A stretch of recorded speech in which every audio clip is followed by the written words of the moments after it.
Es un año de suma importancia porque estamos viviendo un año santo, el año de la misericordia de Dios. El Papa nos dice justamente en su carta, nos dice que la misericordia de Dios tiene rostro y que ese rostro que es Jesús es para reconocerlo, contemplarlo y servirlo. Entonces son tres aspectos muy importantes, o sea, saber reconocer a Cristo, porque ¿dónde lo vamos a reconocer? ¿Cómo lo vamos a contemplar y cómo lo vamos a servir? Así que, Padre.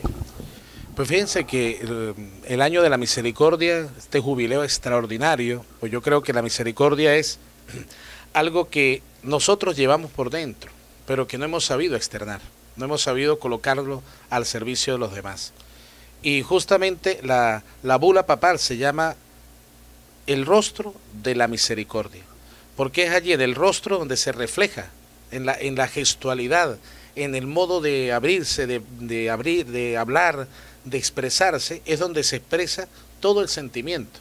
Entonces, si una persona llora, si una persona ríe, si una persona está disgustada, si una persona está alegre, en fin, los diversos rostros que nosotros podemos tener, todos se conjugan en Cristo, porque Él recoge en sí todo el amor y toda la misericordia que viene de Él. Y por eso es importante reconocer en el otro, ¿verdad?, el rostro de Cristo, porque a partir de eso es que nosotros podemos enamorarnos más de Él y podemos caminar con Él. Si nosotros sabemos reconocerlo, nosotros podemos servir, pero si no, lo que vamos a hacer es pura apariencia. Y suele suceder que a veces hemos hecho cosas que son aparentes. ¿Por qué? Porque no tienen esencia, no tienen contenido. Y entonces nos perdemos en tantas cosas y se nos olvida ese abrazo misericordioso entre el Hijo y el Padre. Eso es una imagen tan hermosa, el hecho de el Padre esperando a su Hijo y cuando lo ve, corre a abrazarlo, dice el Evangelio de Lucas, ¿no? Corre a abrazarlo y casi ni lo escucha, sino estaba alegre porque estaba muerto y ha vuelto a la vida, estaba perdido, lo había encontrado. Ese servicio es el que nosotros deberíamos tener hacia los demás. El hecho de que si uno de nosotros ha muerto, si uno de nosotros estaba perdido y hemos resucitado a la vida nueva y hemos sido encontrados, hemos sido hallados, nosotros seguramente recibimos en el prójimo el abrazo misericordioso de Dios. Yo creo que es importante el hecho ese de caminar nosotros en la vía de Cristo, porque nosotros siguiendo las huellas de Jesús claramente, nosotros podemos encontrar el camino del servicio. Jesucristo dijo, yo no he venido a ser servido, sino a servir. Y Él se entregó a la muerte por nosotros, resucita por nosotros, habla con los discípulos de Maús, viéndonos a nosotros, entrega a Juan a su mamá y viceversa, viéndonos a nosotros en toda la historia, ayer, hoy y siempre.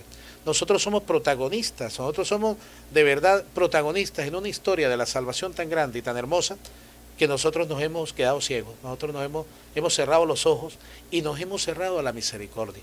La misericordia es justamente eso, el buscar la manera de que el otro sienta de mi parte que yo estoy dándole a Cristo, que sienta en mi corazón el corazón de Cristo. Y ahí es lo difícil, a mí me cuesta mucho también y me va a costar todavía y me seguirá costando y moriré y me seguirá costando. ¿Por qué? Porque es ese camino, es ese labrar el trabajo de cada día, es ese buscar la manera de esculpir esa piedra para que salga una estatua hermosa, ¿no? Es ese modo de nosotros buscar la manera de ir a la fuente que es Cristo, de seguir al buen pastor que es Cristo. Entonces yo creo que es ver en el rostro de Cristo, el rostro de aquellas personas que de verdad necesitan de Dios. Y resulta que cuando nosotros oramos por los enfermos, estamos orando por nosotros, porque estamos enfermos en el espíritu. Todos estamos enfermos, Isidra.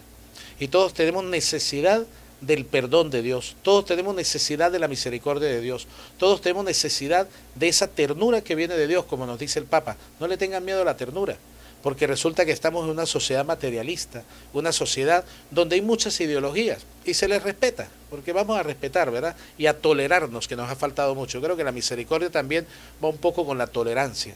Y nosotros debemos caminar un poquito en esa onda, ¿no? En la onda de decir, soy tolerante, pero yo anuncio el Evangelio. Soy tolerante, pero yo te propongo un camino también. Porque yo no puedo proponer el camino de Jesucristo atacando a los demás. Yo no puedo proponer el camino de Jesucristo diciendo que los demás se van a ir al infierno y yo no. Yo tengo que proponer el camino de Cristo diciendo, este es el camino que tenemos que seguir, la verdad que debemos creer, la vida que tenemos que experimentar. Entonces, ahí yo creo que en este año de la misericordia tendremos muchas riquezas que descubrir y tendremos muchas cosas por hacer seguramente, pero siempre mirando esos ojos de misericordia de Cristo. Sí. Pensaba en este momento, padre, Madre Teresa de Calcuta, una vez ahí en Vaticano, le preguntan, ¿qué es evangelizar, Madre Teresa? Y dicen que bajó su rostro, se quedó unos segundos con su cabizbaja, y luego levanta su rostro y dice, evangelizar es tener a Cristo y dar a Cristo. Por eso es necesario realmente esta experiencia, que cada uno podamos experimentar a Cristo Jesús en cada uno de nuestros corazones, para poder evangelizar, para poder llevar la buena nueva, para llevar a otros al camino de Cristo, porque ya nos lo decía el Papa Juan Pablo II cuando nos invitó a la nueva evangelización, que tenía que ser con ardor, con nuevos métodos y nuevas en su expresión. El mensaje siempre es el mismo, el mensaje es Cristo Jesús el Señor, pero si nosotros no hemos experimentado salvación, no puedo transmitir al otro salvación, ¿verdad? Entonces yo creo que es muy importante eso, tener a Cristo, como decía Madre Teresa, tener a Cristo y dar a Cristo. Eso es lo que el mundo de hoy necesita, al nosotros plantearle esta nueva manera y poder llevar a Cristo a los corazones. A mí siempre me ha gustado la imagen del Evangelio cuando habla del joven rico, del hombre rico, sí, donde le dice maestro bueno, y Jesús le dice, pero ¿por qué me dices bueno si bueno solo es Dios? Y el muchacho había hecho todo desde joven, ¿no? Todos los mandamientos, había cumplido con todo, y esa partecita, esa frase que dice, Jesús mirándolo lo amó. O sea, yo me imagino, si de verdad nosotros sintiéramos la mirada de amor de Cristo, ¿cómo deberíamos sentirnos? O sea, ¿qué deberíamos sentir en el corazón y cómo deberíamos manifestar eso? Si Jesús nos mira con amor. O sea, ¿qué privilegio tuvo ese señor, ese hombre, de tener la mirada de Cristo con amor? Es un versículo pequeño, pero dice, Jesús mirándolo, lo amó. Y Jesús dice, el inicio del Evangelio también, que tanto amó Dios al mundo que le envió a su único hijo. Tanto amó Dios al mundo. O sea, es una historia de amor la que nosotros vivimos con Cristo. Y el amor no pasa nunca, dice San Pablo. Cuando dicen por ahí, no es que el amor se murió, es que el amor se murió en el matrimonio, el amor se murió en mi vocación, el amor se murió en la familia. No, el amor no se muere, sino simplemente es una planta que dejamos allí, la dejamos secar. ¿Pero qué se muere? Se mueren los detalles, se mueren son las cosas concretas, se mueren son aquellas cositas que de repente nosotros deberíamos alimentar más. Por eso el Papa insiste mucho en la familia, en la caricia, en la ternura. Por eso insiste mucho en los padres, en los hijos. Por eso nosotros debemos buscar la manera, todas estas jornadas de familia que nosotros tenemos, celebramos, todos estos grupos que tenemos, todas estas bendiciones de Dios que nos llegan, nosotros debemos enfocarlas justamente en el amor de Cristo, que es posible, es verdad, y no podemos decir que es mentira.